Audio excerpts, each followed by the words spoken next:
More than 1 million people have been dying every year since 1990 due to the antibiotic resistance. Only in 2019, antibiotic resistance killed more people than HIV/AIDS, killing 1.2 million people just in 2019. Kirsty Ronham was an 8-day-old premature twin who sadly died because of the antibiotic resistance. She was given antibiotics to treat her infection, but her condition got worse, her organs stopped working, and only her brain was functioning before she passed away.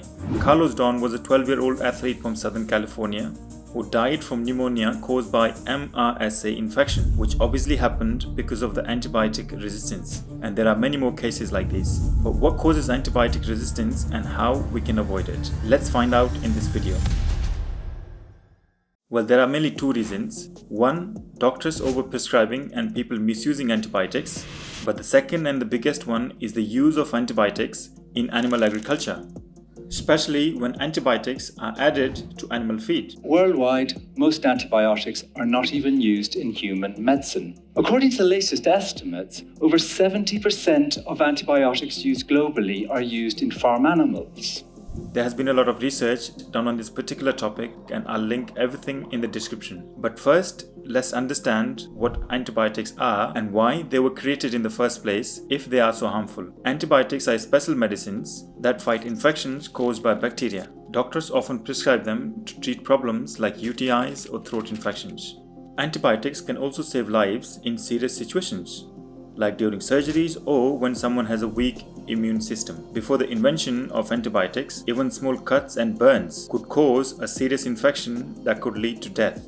Hospitals had many cases of people getting sick or even dying from simple injuries. But antibiotics changed everything and saved many lives by making these infections easier to treat. But before we talk about the dangers of antibiotics, let's quickly look at their history. Who discovered them and what was the original purpose of antibiotics? To find out where antibiotics came from, we need to go back to 1928.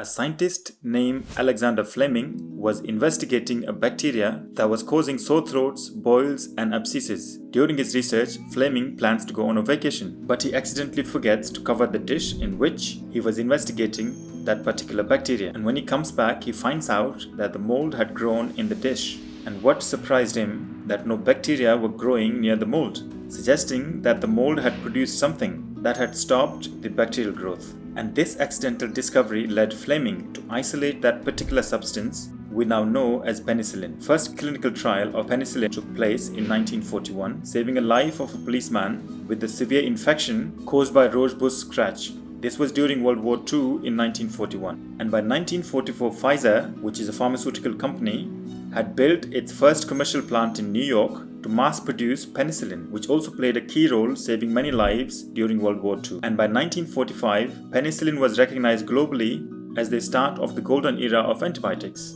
So far, everything sounds good. But when did things start to go wrong? Well, for a while after the invention, penicillin or antibiotics was seen as a miracle drug. But by late 1940s, antibiotics began to be used as a tool for profit. Because after the World War II, the world faced a serious economic crisis, and newly invented antibiotics were being used in completely new ways. Antibiotics were originally meant to treat infections in human and non-human animals, but farmers also started adding these antibiotics in animal feed to help them grow faster and become more efficient. And this is how the non-medical use of antibiotics in animal farming began. And in 1951, the US Food and Drug Administration approved the use of antibiotics in animal feed without any veterinary prescription. And after that, it became a common practice to regularly use antibiotics to promote growth in livestock. But why is this a problem? Well, if you haven't noticed yet, then hang in there with me and I'll explain that just in a moment.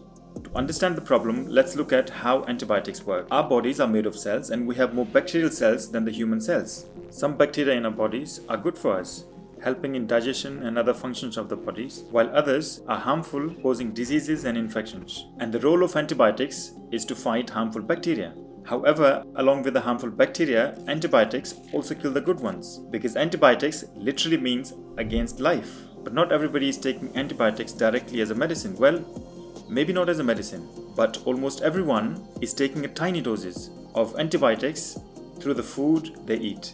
And these tiny doses of antibiotics let bad bacteria in our bodies to mutate and become stronger, making antibiotics less effective. And this is known as antibiotic resistance. which means we get prone to diseases and infections easily. And the reason these bad bacteria mutate because they follow a simple Darwinian theory of natural selection, like any other organism would do. This is true for humans or any other organic life. But how are we getting these tiny doses of antibiotics into the food that we eat? Well, this is the important part. Did you know that over 70% of antibiotics globally produced are used in animal agriculture?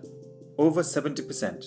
And this is because these animals are highly prone to diseases and infections since they are kept in crowded and tiny spaces. And the worst part is that these antibiotics are not just used to treat infections in these farm animals. Farmers also add antibiotics to animal feed to help them grow faster so they can keep up with the demand of animal products. Apparently, adding antibiotics to the animal feed helps them grow faster, which means more meat and quicker profit.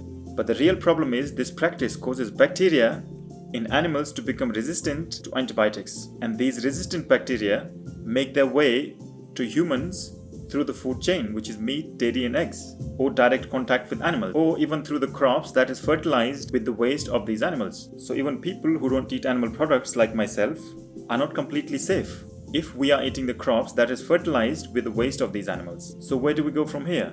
Well, we have to remember if we continue to use the antibiotics the way we are in our food chain, the bacteria would become resistant to antibiotics, making antibiotics useless. And this would leave us vulnerable to diseases and infections. And if more than 70% of antibiotics are used in our food chain, which is animal agriculture, then animal agriculture is one of the biggest contributors of antibiotic resistance. By now, I hope you have a basic understanding of the dangers of antibiotics and how we can avoid them.